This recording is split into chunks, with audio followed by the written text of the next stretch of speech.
All right, we are live, and the New York Mets, I guess, didn't get completely embarrassed by the Atlanta Braves. It's hard to say that with a straight face after a 7-0 drubbing at the hands of the Braves.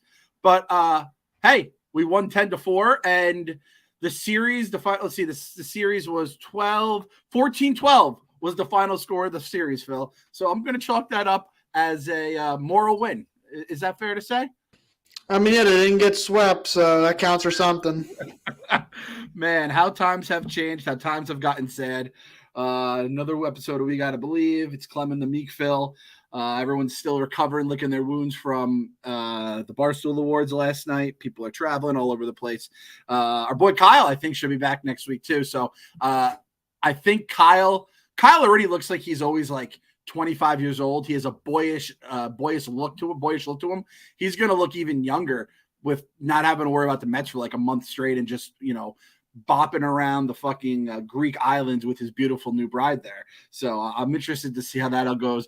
But me and Phil are in the shit right now, just sludging it out with these Metis right now. It's actually funny because I think when he left, the Mets were like 8 games out of a playoff spot, and he'll come back and they'll be like 8 games out of a playoff spot and nothing changed. It's crazy, dude. The more things change, the more they stay the same. But yeah, seriously, last year versus the Braves, we were hoping to take 2 or 3 against them in series, and if we could sweep. And again, that DeGrom start I always come back to, and the way I felt then to the way I felt now is completely different. But whatever, I'm not gonna like that 10-4 win on what was that Monday?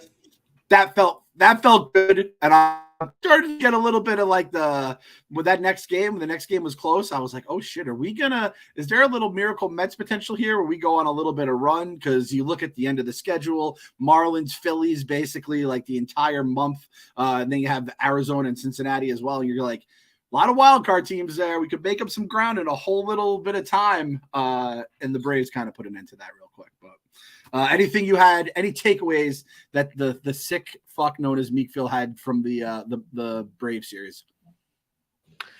I mean, Tuesday night's game was, like I said, close. It made you think like, maybe there's a 1-run rally or something. That didn't happen. We apparently won 3 games versus the Braves this year, and can you remember all 3? Yeah, I mean that's hilarious in itself. We won 3 games against the Braves last year. I honestly, I couldn't even tell you one game that we won for sure. Did Verlander have like a good game against them? Nope. That was the 10-9 game, wherever it was. Oh, the only game versus the Braves he pitched. We apparently beat them with McGill back in May. Don't remember that. The Senga game the other night. And, Monday night. So that's our 3 wins versus the Braves. You can thank Manfred for balanced schedule. It's only 13 times instead of 19 times because playing them another 6 times would not be good. Yeah, it would make me want to retire from being a fan.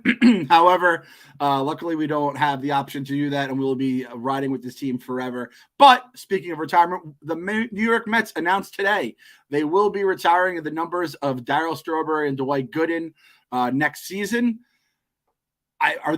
Is this just confirming that Uncle Stevie listens to the podcast? Because I'm pretty sure we said literally the last episode we were debating on if they should. And I think we both said no. It was a resounding no at that. It was like, put him in the Mets Hall of Fame, put him at like the higher. Maybe we should start tiering the Mets Hall of Fame. So you could put, your Seavers at the top and, Piazza, who's actually in the Hall of Fame. And then you go down to, you tier it a bit. So then you don't have like, these guys sharing the level. Ron Darling sharing the same level as, say, a Tom Seaver. And they're retiring the numbers. And I have to admit, Phil, I'd be interested to see what the chat says about this and just the listeners in general. I think it kind of cheapens it. I have to say, I think it kind of cheapens it. Is that a hot take for me to say there? No, not really. I think I talked to Kevin earlier, and he said it's like they played here, but it's not like they won with the Yankees. Like their best moments weren't really here, I guess. Like Doc has the magical year they had hear about all the time. He was great for the beginning of his career. It looked like he was going to be, first ballot Hall of Famer and right up there receiver in terms of all time Mets. I can only imagine Imagine if you were someone that lived through the hype of, the young Mets who came up and looked awesome, like Darryl Strawberry, young Ted Williams, this thin guy that could just hit the crap out of the ball. He had the power to, just an absolute like monster. And you see these guys come up, they win a World Series, everything's looking great, and then it just slowly just wither away and dies. Shout out to cocaine in the 80s in New York City. That might have had a little something to do with it. But so Keith got retired last year, and I do think Keith is different. He didn't, he wasn't a Mets prospect. He was the captain of the '86 team, though. Exactly, he was the captain of the '86, and I do think there's a difference between Keith and Doc and Darryl. And maybe it's a little unfair because it does feel like unpromised potential, unfulfilled potential versus Keith was the captain. He was MVP on the Cardinals before he even came here, even though it shouldn't make a difference for his Mets number. But it just had a different vibe to him. The other case for Darryl and Doc is, well, you retired Willie Mays' number. And he's not, he was like when you say Willie Mays on the Mets, it like you get this sad feeling in your stomach because it was so bad. But you're also saying, well, we're the Mets, we're the Mets were born out of the Dodgers and the Giants. But then it's like, well, we're not going to retire fucking Sandy Koufax's number here. So what the hell is the difference? I guess we do have Jackie Robinson's number retired, but everyone does. So that's a little different. So one thing is it's like 16 and 18. They've issued those numbers to like just about a bunch of like random people. Like here's a trivia question. The last Met to wear number 18. It was issued last year. You have any idea who it is? Oh God. I feel like I'm going to want to like punch myself in the face when I find this out. Who was it? Nick Plummer. Oh, last Met to wear 18. That's who should be retiring. Number 18 should be retired for Nick Plummer.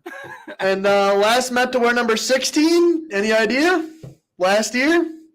We talked about this, I think. I don't know. Who is it? Jankowski. Oh, Janko. Oh, man. So that's the two last players to wear the retired numbers of the Mets. So there is a case to be made. Doc and Darryl get those number retires, or Janko and Plummer, because I'll tell you, last season was magical. And listen, like this, you're talking to someone there. Those two guys, Mookie Wilson, and to a lesser degree, Gary and Keith, were the reason I became a Mets fan. They were so fucking cool. They were so fun. I loved everything about them. I used to imitate Darryl's stance, Doc's windup, and everything. And you're going to, I'm sure the people who actually remember those World Series and were, 12, 15 years old, they may feel different than I do. I think you're opening it up. I think you're opening up the number retirement for a little wide of a net. There was nobody happier about this than Frank, who quote tweeted in all caps, Yahoo! With like 80 exclamation marks. I've never seen Frank celebrate something like that ever. All right. So, hey, maybe this is all designed to bring Frank the Tank back into the home and, warm up his soul. He had an all-time speech last night. For anyone that missed the Barstool Awards or didn't want to shell out the $10, you can find it on the socials of Dave or whoever. A bunch of people tweeted it, but basically, don't give up your dreams. And it's true. I mean, these two idiots right here, I don't think any of us knew if we'd ever be working here, and it kind of just came out. But maybe that's what it's going to take to get Frank the Tank back into the fold here. I mean, if that's the case, if I could just not have to hear these fucking Mets rants after like Mets win 7-1 and improve to like 10-3 on the season, fine. Put every fucking number up there, and the Mets have to wear letters. I don't care. That's a fair trade-off. But so I was saying, where does this leave like future retired numbers? Like obviously David Wright, he'll be retired. Do you think Beltran gets his number retired? Ooh, Beltran almost feels like the real coin flip of it all, because he's going to make the Hall of Fame, right? We're going to say he's going to make the Hall of Fame. There's a good chance he can make the Hall of Fame, and he had his best years of his career with the Mets, so it makes you think. I mean, right now Danny Mendick has his number, so it's. It is always weird. Like it's like, would you rather them have these like forgettable guys get the numbers? Because it's like if a guy becomes too good, if a guy that's too good with the number, he could end up getting the number retired, or he can kind of like take a lot of those memories away. It's kind of like, it blows my mind. You see all the number 15s in the stands of the Nuggets, and it's like, that was Melo for so many years to me, and that's Jokic forever. Melo will never have his number retired because it's just Jokic. Like, yeah. And sucks. I put a thing out to like Nuggets fans. I was like, is this weird for you Nuggets fans? And I got a bunch of, I didn't realize so many Nuggets fans followed me. And they're like, nah, fuck Melo. And I was like, oh yeah, like, it did end kind of ugly there. That wasn't the best. And then someone in the chat said, DeGrom, will he get his number retired? That's a Melo situation. It's like, I almost want to give it to another guy. Yeah. I mean, he didn't like demand a trade from the Mets or whatever. And like, I think in the end, if we all take a step back, say 5 years after DeGrom retires, it's like the way he left, the comments, it was just bad taste in everyone's mouth. I think the two guys on this podcast would agree.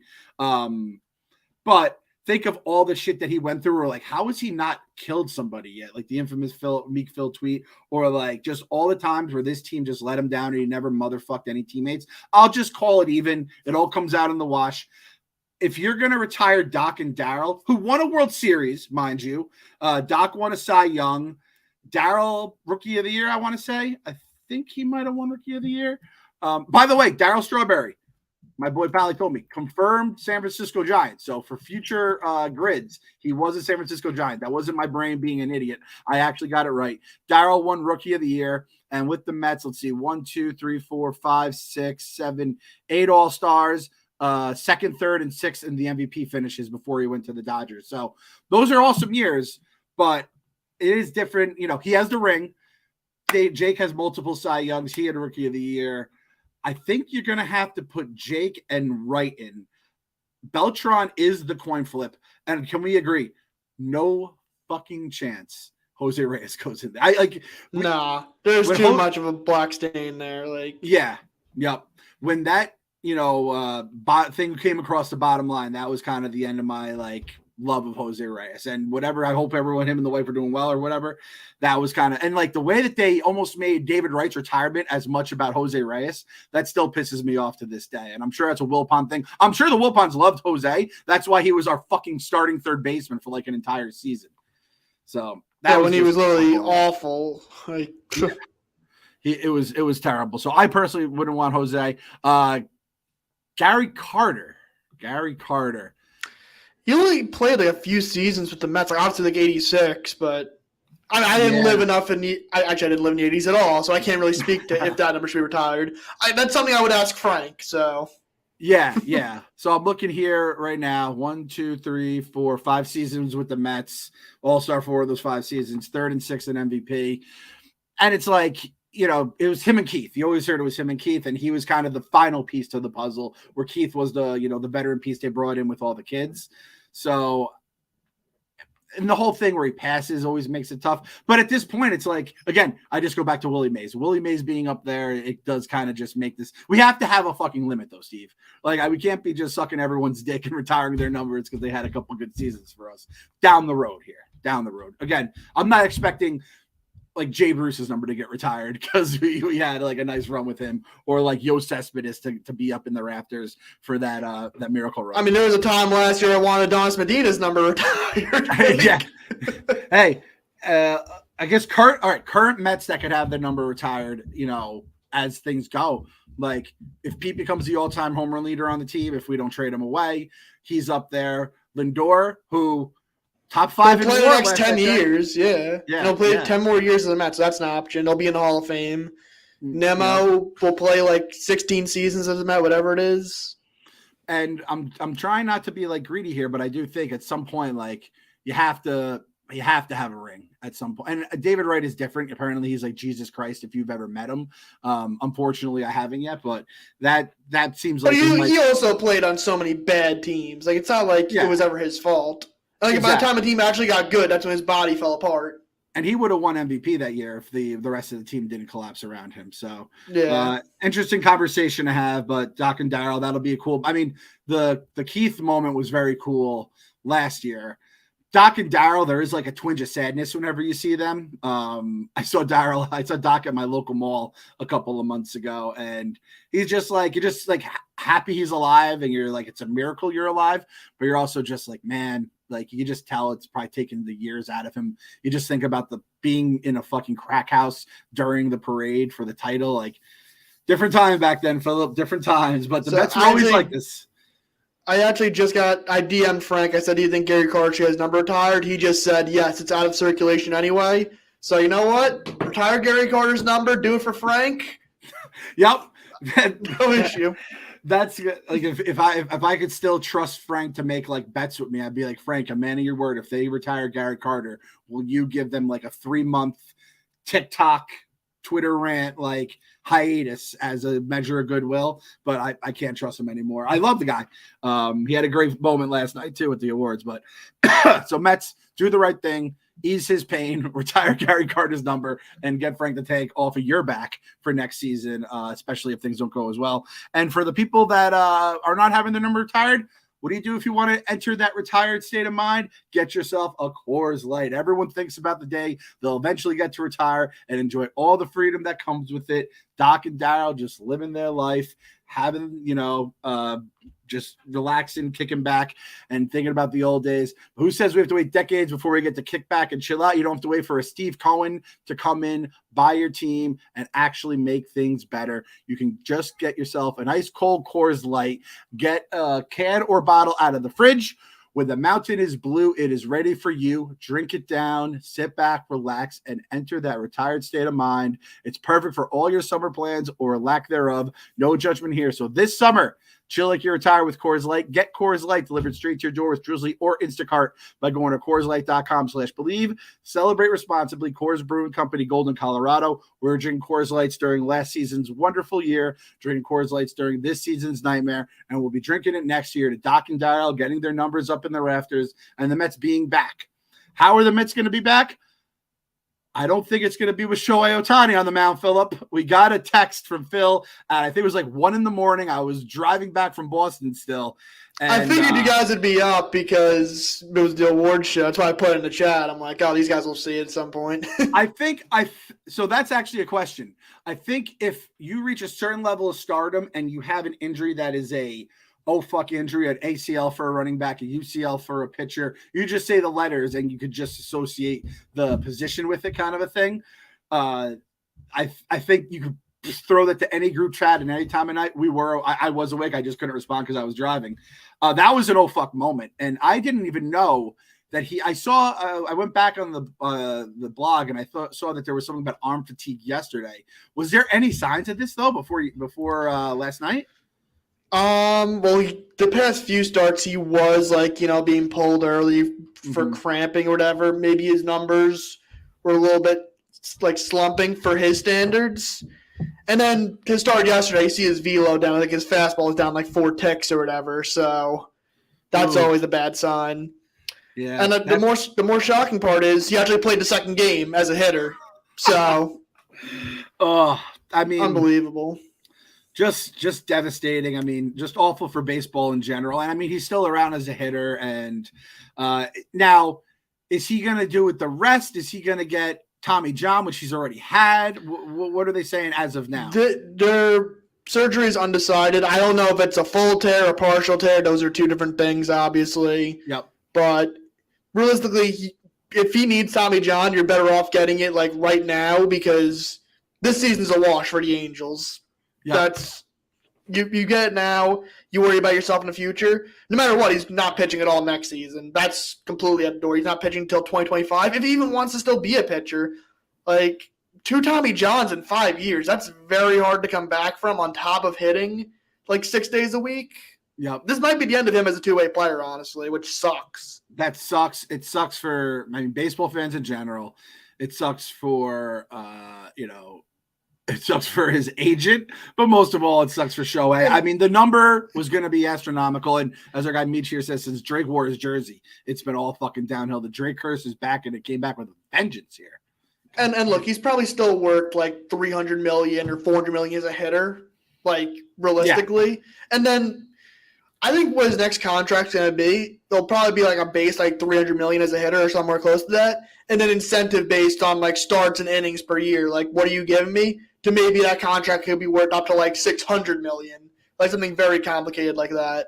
Yeah, because even still, he's still 40, 50 home run guy. Although if he gets a second Tommy John, there is a Tommy John hangover that every hitter deals with. Bryce Harper this year, Yep. He's sitting at like 11 home runs in August or whatever. Like it can affect just anyone. getting hot now. He's getting hot now, but and Shohei leads Major League Baseball in home runs right now too. So it's like you're dealing with all that. It just sucks. And I mean, listen, I think Shohei Ohtani is the most mentioned player we have said on this podcast, including all the New York Mets this season, because we've had him in our sights. We knew Uncle Stevie was going to send out, at least some sort of an offer to make him say, do I want to go to the Dodgers or anyone else? And we've talked about Billy Epler so many times in goddamn Japan. As a Mets fan, what do you want to see have happen with Ohtani and the Mets now? I mean, I'd still want him as a hitter. Like, we still need hitters, and the pitching could be a bonus. It's just you're not going to see him pitch next year, and we just don't know. It's more of a question mark, and also it's like with Ohtani, the contract will pay for itself because of how marketable a player he is. Like, you're still going to have people in media, fans in media, just flood the stadium just to see Shohei Ohtani just take batting practice. Yeah. And again, we've talked about like the Japanese market and all that stuff that it can do. In a weird way, this might help the Mets get Ohtani, if I don't think any teams are going to bow out altogether and be like, no, we don't want the hitter. We just wanted the pitcher or the two-way phenomenon that he is. Yeah. And we knew this could happen at some point too. Like, the guy is a human after all. He can only be a two-way player for so long. Yeah.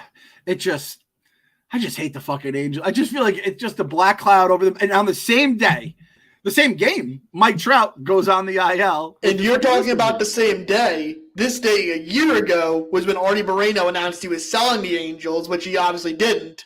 So now you can realize August 23rd is now a cursed day in Angels history. Oh, my gosh. A date that will live in infamy. Holy shit. That's bad, man. Again, I think I said it last episode. I said, Mets fans, it's bad here, and I know it hurts. And the worst thing is, other than just being bad, you can just put them out of your mind by like June, like the perennial bad teams that are going to lose 100 games. It's even worse being the Angels fan to get, your balls tickled, and then you just get punched in the dick. And having just these all-time talents is awesome, but it doesn't mean shit if you don't win. You know what I mean? It's absolutely the worst. So it always can be worse, Mets fans. That's what I'm going to – until Artie Moreno sells the team, until the White Sox, who are the other goddamn team, and these are – 2 of the 4 owners, I believe, who opposed our Uncle Stevie, right? Yeah, it was the Reds owner, the D-backs owner, Moreno, and Reinsdorf. That could be a dozen trivia question for Jeff if he's ever listening. To ask Frank that or something as his niche. I like that. The White Sox, I remember I was going into the room, and I just happened to see the message, and it was like, Red Sox fired, what was it, GM and president? So the White Sox fired Kenny Williams and Rick Hahn. And in the message, we thank them for winning the 2005 World Series and multiple playoff appearances after. They were around that long.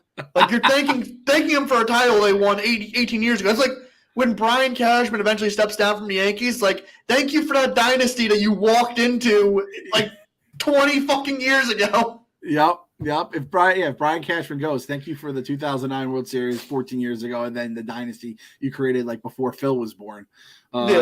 That's shocking. And again, it's the one consistent thing. And I saw White Sox Dave at the Barstool Awards last night. I said, Dave, it feels good. It felt good when that happened, and then immediately they're looking internally for the replacement. I go, that's what happens with bad ownership. Until you get rid of the big boss, the big final level, big bad, it's just never going to change. We saw it. How many times were we like, oh, the Mets just need to fire the manager. They need to fire the GM. They need to get rid of this player, that player.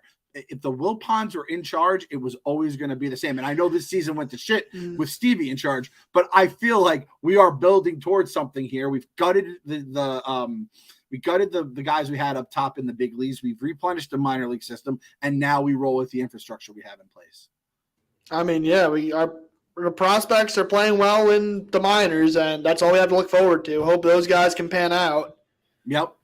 And it's like even with the Orioles too. The Orioles are like the most fun, beloved team in baseball. Those young guys. Oh, and their owner's just being a dickhead. Like, they're basically telling the fans, like, you enjoy Adley and Gunnar for the next 6 years while we're here because we're probably not going to extend them. And it's going to be the last winning team they had with, like, Machado and all them. They just walked after 6 years because they didn't pay anybody. Yep. It's like, if you want us to pay these players, we'll have to raise ticket prices and all this shit. Like, what an asshole. So yeah, John Angelos came out and he's like, basically, we don't really have the money to like keep this whole team together, and everyone's doing the math of like, you make 40 million from this, 60 million from this, 100 million from this. It's like, you guys, everyone could beat Steve Cohen to an extent, where just they paid and you know, stocked their teams up, which is exactly what you should do when you have young cheap guys. Which we said that was my biggest problem with the 2015 Mets. Oh, the Mets just went to the World Series. Why complain about the Wilpons? Well, if they built a lineup around those arms, we would have been in the playoffs every year and not the wild card round against Connor fucking Gillespie. Yeah.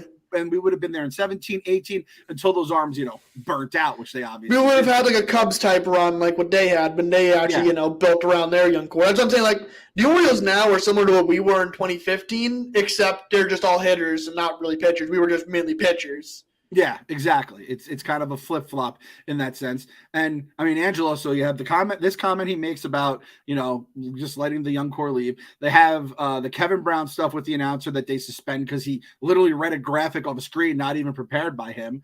And then you have like people legitimately saying there's a chance they could leave Camden Yards, which I think when push comes to shove is like the most beloved newer ballpark. Like, everyone just loves the vibe of it. And it was like the first new jewel of these new ballparks. And the fact that he's even thinking about, you know, even hinting that the Orioles could leave. And then you start talking about Nashville if they left Baltimore, which would be a fucking like devastating moment for that poor city that already lost the Colts once upon a time. I just have to say, like, it's disgusting. You guys can call me a bootlicker all you want. I'm just so happy we have an owner that gives a fuck. Just put a giant new TV in the stadium. I'm telling you, this was like, if like my kid broke their leg and had a really tough year and couldn't go outside during the summer or whatever, I know I'd spend a couple extra dollars on Christmas for them.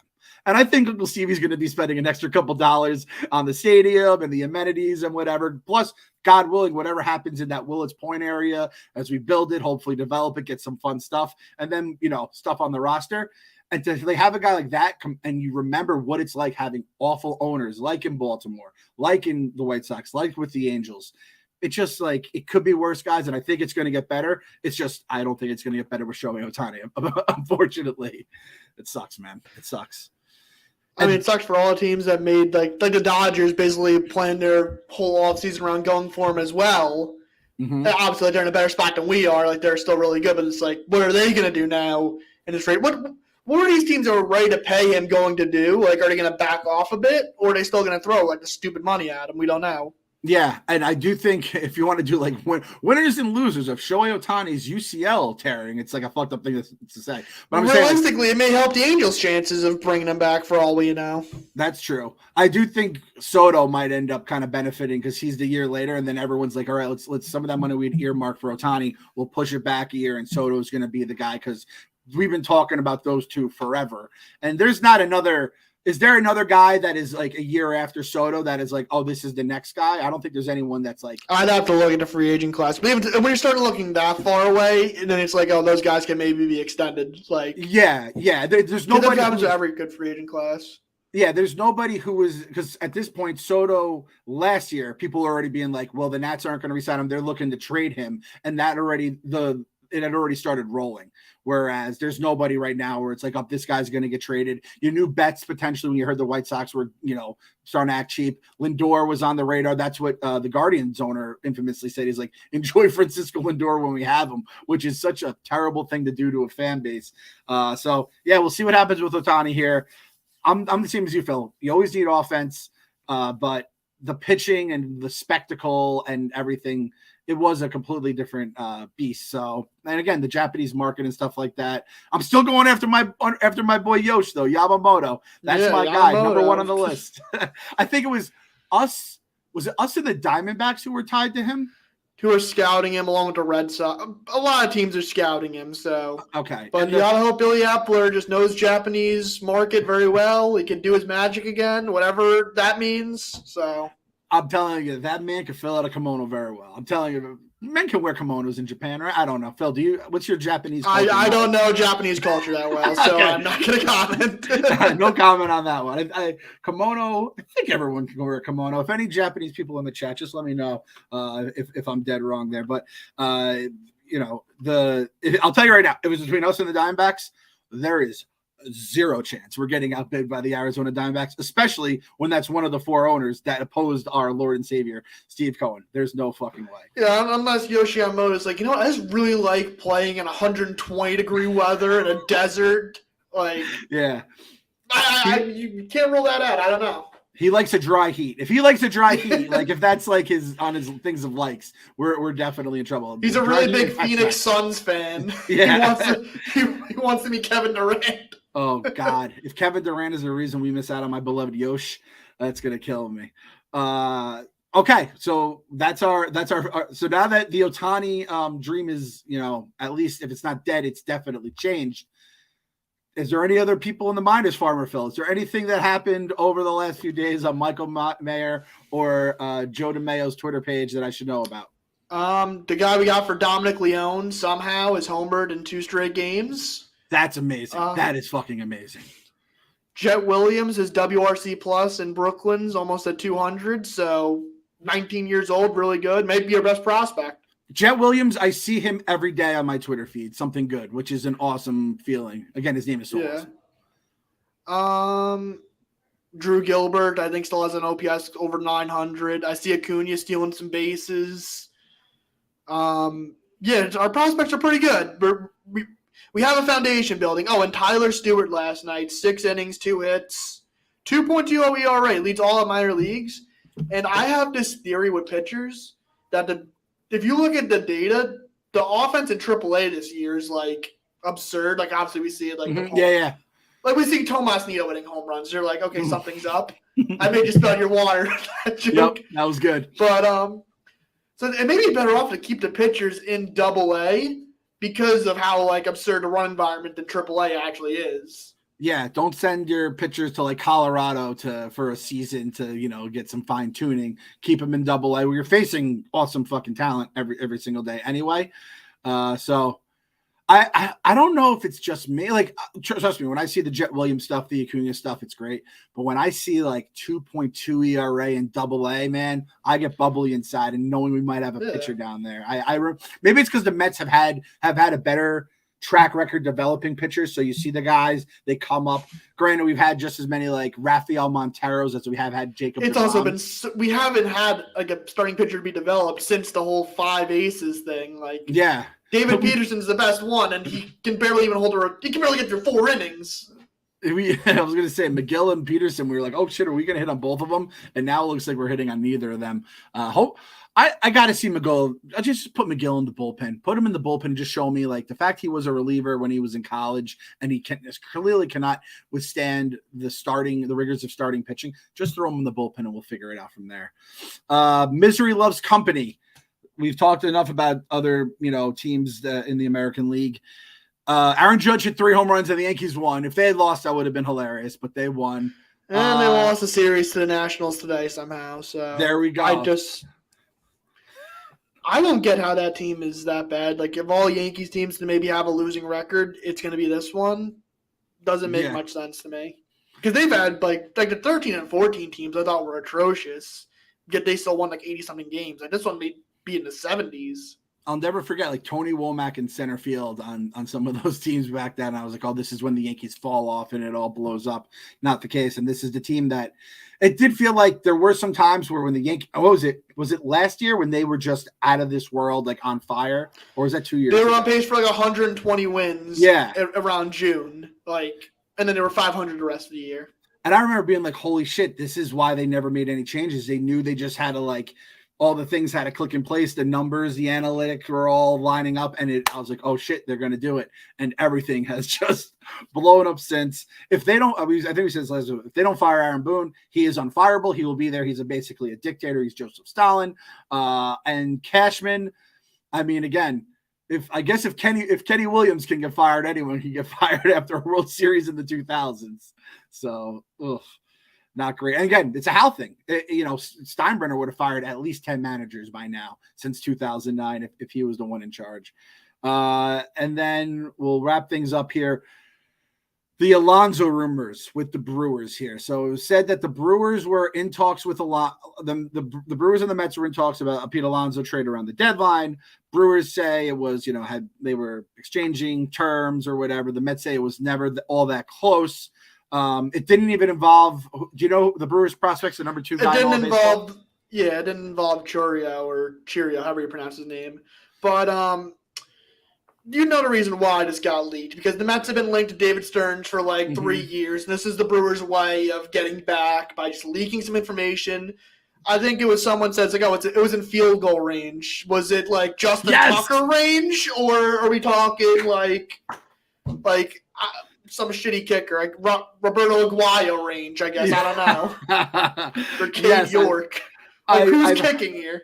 I've heard, the deals are at the 1 yard line, but I love we're talking field goal range, especially with football season coming up. Dude, field goal range is 60 plus at this point. The way that these teams line up and the way these fuckers can kick now, it is it could be they're barely over the 50. I feel realistically, Justin Tucker range is like any trade because you need 50% of each side. Yeah, exactly. Yeah, that's true. So yeah, there's certain teams I will give no credence to anything being leaked. And with the Mets, if there was something with the Angels, obviously Moreno and Cohen ties. Same with the White Sox. And then the Brewers, this Stern stuff has been going on so long, they must be so annoyed with it. Why? It's a smart thing to do. Poison the well of the other team. They're one of their star players. Kind of just make him, feel unloved. And it's hey, Pete, look at the call log. New York Mets. There was a 1 hour call there where we were talking back and forth. It's all true. It's just you don't know what the exact details of it are. Pete, going into the off season here, it's going to be an interesting off season. I've heard a lot of the Mets fans asking for get Pete re-signed, do the right thing. But I do think it has to come. Has to be reasonable on both sides. I do think if they're far apart, there's realistically what I think is going to happen is I think they're far apart in terms of extension talks right now. They're going to shop him around, make him available because for one reason, the free agent market sucks for offensive players. There aren't that many hitters that are actually available. You don't know if someone may overpay and just give you an offer you can't refuse. So listening on players isn't a bad thing. Realistically, I think they're going to be underwhelmed. They'll probably keep him. He'll play out the season. He'll hit free agency, and we'll have our whole Aaron Judge type thing where, Pete wants to stay here. We'll just outbid whoever the next team is. Maybe he takes less. I don't know. But I think he wants to see what his actual worth is if we're just not going to give him it. And I'm fine with that, Someone else. It worked with Nimmo. Yeah, it worked with Nimmo, and I think Pete is an absolute just monster hitter. I mean, what is he at now? 39 home runs? Yeah, 39 home runs. Yeah, and you can't extend everyone. That's look, if they want to get Pete Alonso 6 years, 8 years, whatever it is, I'm fine with that. But you see a team like the Padres where everyone's on 11-year deals, just all complacent. That's also just not very good. Yeah, I think Cohen will always pay the premium to make a guy happy, especially a guy that's been around. I do think they'll take care of Pete in that sense. I don't think they're going to be reckless and stupid with it, especially now that we actually are going to have guys from the minors that can come up and maybe be able to play over the next few years, other than the barren cupboard that the Wilpons left for everyone. And the big red dog is coming, Pete. The big red dog is coming for your ass. And something like Pete it comes down to a Steve decision as well. Steve will have dinner. We'll hear a story Steve had dinner with Pete Alonso at his Connecticut estate or whatever, and the deal came together just like that. Yeah. Over some they had pizza or something. Oh man, that's funny, man. That's true though. It's true. So I think Pete is the most Steve kind of guy where I feel Steve probably, talks to Pete more than, Lindor is, I think was his first big move. And I think they have a good relationship. And I think Pete is probably the guy that was raised from the farm system on up. But it's also Nimmo has the potential for a Gold Glove outfielder, had an unbelievable season last year and was a guy who kind of the engine that got it all running. Pete's a fucking incredible power hitter, but it does feel you see those guys. And there is a point where guys just don't hit 40 every single year, no matter how fucking just country strong they are. So that's the only thing that gives me some concern about people. It's going to be fascinating. I do think I wonder how much of the way the McNeil deal just kind of has blown up in our face year one will give them any pause on everything, you know, even though they're very that is a reason to pause too, because like you could just pay someone and then they decline, and that's also similar like what happened with the Padres with Manny Machado. Like he's slumping this year. Like he's hit well since July, but not what you paid him for. Exactly. And it's a lot easier to give away a deal that's a little above market value when you're coming off a 101 win season instead of if you're potentially getting a 91 loss season. So we'll see what happens with Pete along the way. Don't trust anything coming out of goddamn Milwaukee. Our sweet savior David Stearns will be here soon enough. We'll do the grid. We'll do the grid next week. Boy Pavs, I like having Pavs on for the grid. He's out. He's doing a lot of some Barstool Award stuff, and we got the Angels this weekend, man. It's gonna be. It's a bummer. I mean, he wouldn't have pitched anyway, but there is kind of just that like bummer of this whole series. He did just say he will hit this weekend while he figures out his next course of action. So, we'll see Ohtani this weekend. You still give him a round of applause. Standing ovation. Just get better. If you have a lot of good doctors here in the New York area, if you want to be like my father-in-law is a great doctor, an elbow doctor. If you're married to the James Andrews family, maybe let him know.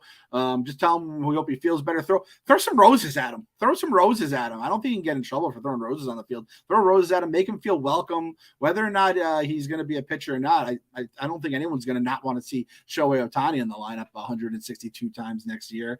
And, hey, if we become the kings of the Far East, don't need him to be pitching. Yamamoto could be the pitcher. Just take his spot in the rotation. Everything will be fine. So do what's right. Root for the Mets this weekend. Give Ohtani his love. Gotta believe. Yep, gotta believe.